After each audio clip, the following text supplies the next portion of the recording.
Hola, estamos en una nueva mirada del Cuervo. Les había comentado que se había desarrollado ya, había estallado la Revolución del 91, estaban avanzadas las operaciones hacia el sur.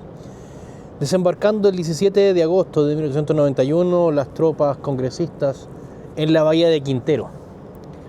El objetivo de ellos era claramente avanzar sobre Valparaíso o directamente sobre Santiago.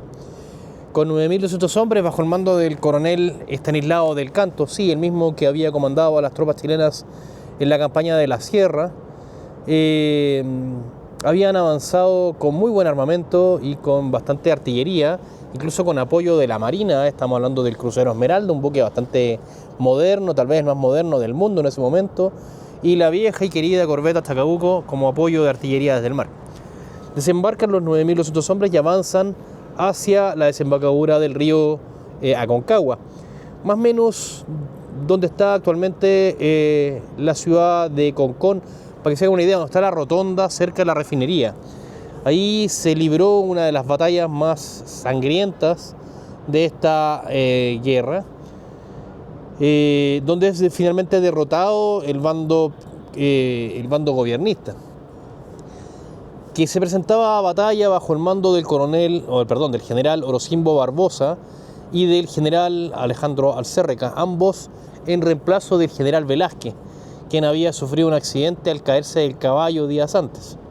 Ya era un hombre mayor, con bastante achaque, era contemporáneo del general Baquedano, que ya estaba retirado del ejército, y Velázquez tuvo un accidente del caballo y obviamente no estaba en condiciones de combatir ni de dirigir el ejército. Y Barbosa y Alcérreca toman el mando de las tropas, específicamente en Concón Barbosa, y tiene la desgracia de ser derrotado, una pérdida tremenda, 2.000 muertos, 2.000 prisioneros que se pasan más encima al bando enemigo, unos 1.500 a 1.800 soldados del ejército gobiernista que se dispersan finalmente, se caen, digamos, como tropas, nadie sabe para dónde arrancaron, y finalmente 2.000 y algo que logran reagruparse en la ciudad de Quilpué, donde llegan muchísimos heridos, muchísimos. Las tropas congresistas tuvieron 400 muertos y algo cercano a los 800 heridos, lo que habla de cifras bastante grandes. Estamos hablando de cifras comparables, por ejemplo, con las bajas ocurridas en la batalla de Tacna o en Chorrillos y Miraflores, es decir, batallas no menores. El mando congresista logra retirarse hacia Villa Alemana y Quilpué, donde en la noche de ese día el presidente Balmaceda los visita, muy preocupado por la condición de sus tropas. Recordemos que su gobierno llegaba a su final en septiembre de ese año, por lo que era importantísimo para él lograr la victoria en esta batalla para entregar el gobierno y el país pacificado, lo que era bastante poco probable que ocurriera. Frente a la cercanía de las tropas enemigas, el general Barbosa evidentemente y lo consigue finalmente, que el presidente se retire finalmente a Santiago.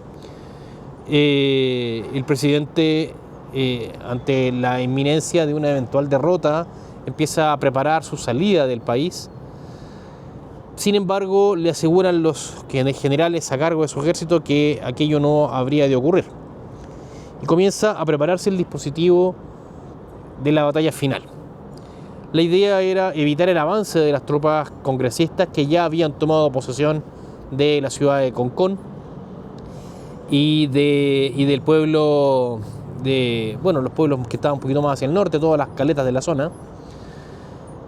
Pero se esperaba en cualquier momento el despliegue de las tropas hacia Quillota, la zona de la Cruz, en fin, para entrar a Santiago por el norte.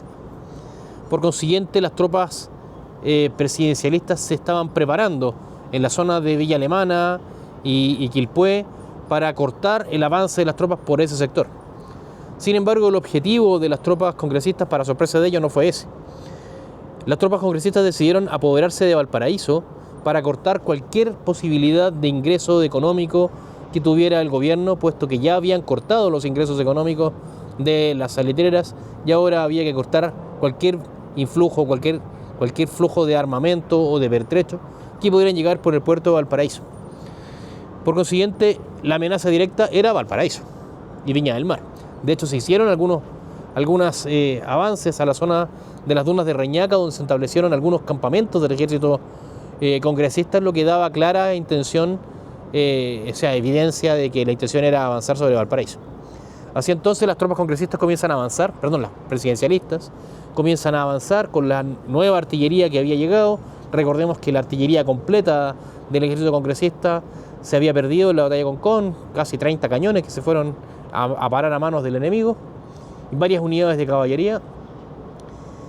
Y en ese momento, el 28 de agosto, una semana después de la batalla, o 6 días después, 7 días después de la batalla de, sí, bien digo una semana, de la batalla de Concón, se inicia la batalla de Placilla, efectivamente en lugares que actualmente conocemos como Placilla, el lugar que nosotros vemos constantemente cuando vamos a la ciudad de Valparaíso o Viña del Mar.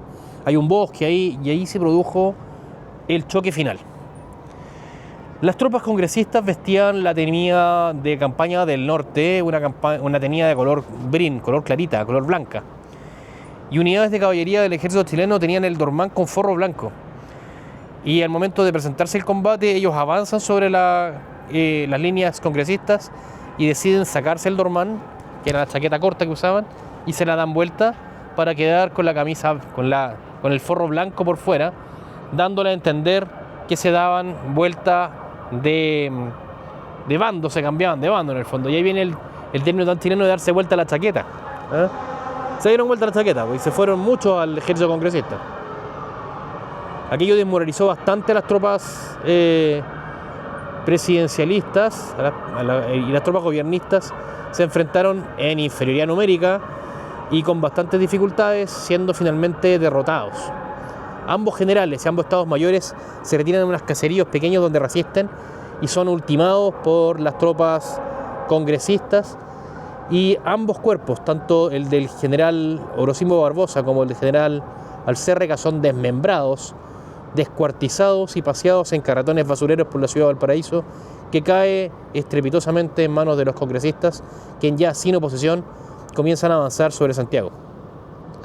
Las tropas gobiernistas resultantes de la batalla, las que lograron escapar, fueron fusilados, ejecutados, dejando un número indeterminado de muertos y heridos en el campo, y algunos lograron llegar a Santiago escapando por los valles de manera bien dramática. Y se produce entonces en Santiago una cacería de bruja, una persecución a cuanto balmacedista pudiesen encontrar, lo que ocasionó claramente venganzas, incendios. En la calle 18, que nosotros vemos hoy tan bonita, muchos de esos palacios, había mucho presidencialista, mucho balmacedista. Hay una casa muy bonita que actualmente creo que es del Duoc, fue incendiado, era la casa del hermano del presidente. Se la quemaron entera, la saquearon, lo destruyeron. Y el presidente entonces decide abandonar la moneda y se asila en la embajada de Argentina, entregándole el mando temporalmente al general Baquedano, un héroe de guerra respetado, considerado una leyenda dentro del ejército, y que los congresistas jamás osarían tocar, puesto que él tampoco había manifestado interés alguno en participar en la guerra en favor del presidente ni en favor del Congreso. Él había tomado una postura muy neutral, por muy amigo de Velázquez que hubiese sido. Velázquez tuvo que escapar a Argentina, herido como estaba, y hubo muchísima gente que huyó del país. Finalmente, el general Baquedano entrega el poder a la Junta de Gobierno congresista, dirigida por los congresistas que dirigían esta revuelta, Sanfuentes, Valdivieso, en fin, varios más que estaban ahí metidos, Valdés Vergara, etcétera. Recordemos que don José Francisco Vergara había muerto pocos años antes de un infarto en los jardines de su quinta allá en Viña del Mar mientras cortaba un árbol. Y él podría haber sido precisamente a quien podrían haber nombrado presidente. Sin embargo, aquello no ocurrió. Pero los congresistas tuvieron el tino de no elegir a ninguno de sus miembros como presidente del gobierno, sino que decidieron elegir a un militar. El que debió haber sido, por lógica, era el general del Canto. Sin embargo, el general del Canto poseía un carácter muy complejo, muy difícil, inmanejable en realidad, y corrían el riesgo de que se les subiera por el chorro. Ellos querían un presidente títere, que cumpliera con sus funciones, que hiciera lo que ellos quisieran y que en el fondo no hiciera ningún conflicto con el Congreso y que el gobierno lo manejara el Congreso como una especie de, bueno, era un corporativismo claramente. Ellos más encima manejaron el negocio del salitre, manejaban el estanco salitrero y los impuestos obviamente fueron muy favorables para ellos, creándose grandes fortunas que marcarían el devenir nacional.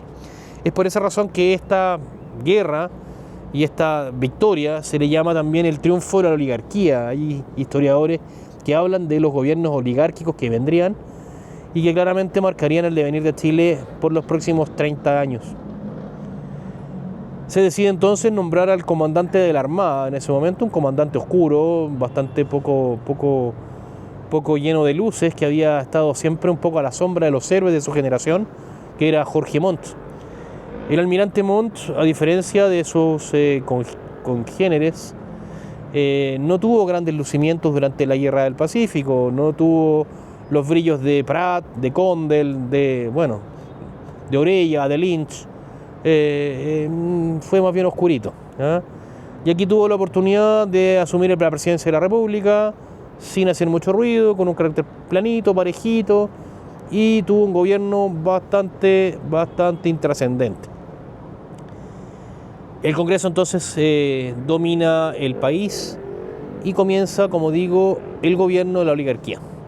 Para que nos hagamos una idea del carácter del general del Canto, yo les había contado en episodios anteriores el conflicto que se había generado con el capitán Bunen Rivera, que había llegado incluso a bastante altas esferas del ejército por contactos familiares, pitutos, la típica amistocracia de nuestro país que no mira muchos méritos. A este tipo, el capitán Pinto Agüero le había ofrecido hasta balazo.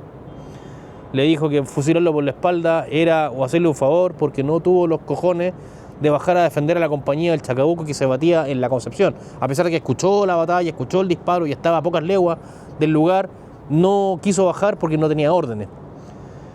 Eso lo marcó a los ojos del resto del ejército como un cobarde, y en una ocasión el general del Canto lo hizo ver en un brindis, en un casino de oficiales. No lo dijo directamente, pero lo sugirió, ocasionándose entonces una fuerte polémica con Rivera, que ya tenía grado de coronel. Y se deciden, ¿cómo se llama esto? Y se desafían a un duelo. Un duelo que efectivamente se verifica. Del Canto tenía una gran puntería, lo que no era una noticia para nadie, pero Bunen Rivera no tenía la misma puntería y no tuvo una suerte muy buena en el duelo, resultando herido aparentemente, y pudo haber sido muerto si Del Canto hubiese deseado hacerlo. El duelo se verificó más allá de los límites de Chile, cerca del Cristo Redentor, cerca de la frontera argentina, porque en Chile el duelo estaba penalizado, era un delito, pero el duelo se produjo. Entonces era un personaje bastante polémico, un tipo con un carácter tremendo, con una opinión muy buena de sí mismo, hablo de Del Canto, y que claramente habría sido inmanejable para el Congreso, siendo el almirante Montt el elegido. En el próximo capítulo de La Mirada del Cuervo hablaremos de otros gobiernos del corte congresista. Entramos en la etapa del gobierno del Congreso, netamente, de un gobierno congresista y oligárquico.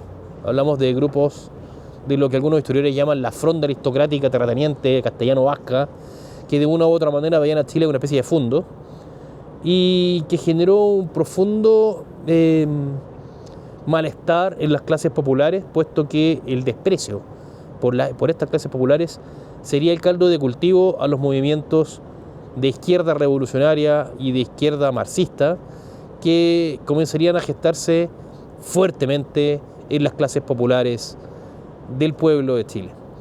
El siglo XX estaría marcado por esta lucha, por este conflicto, por esta marcada diferencia social, que la riqueza del salitre haría aún más profunda. El Chile del principio del siglo XX y y la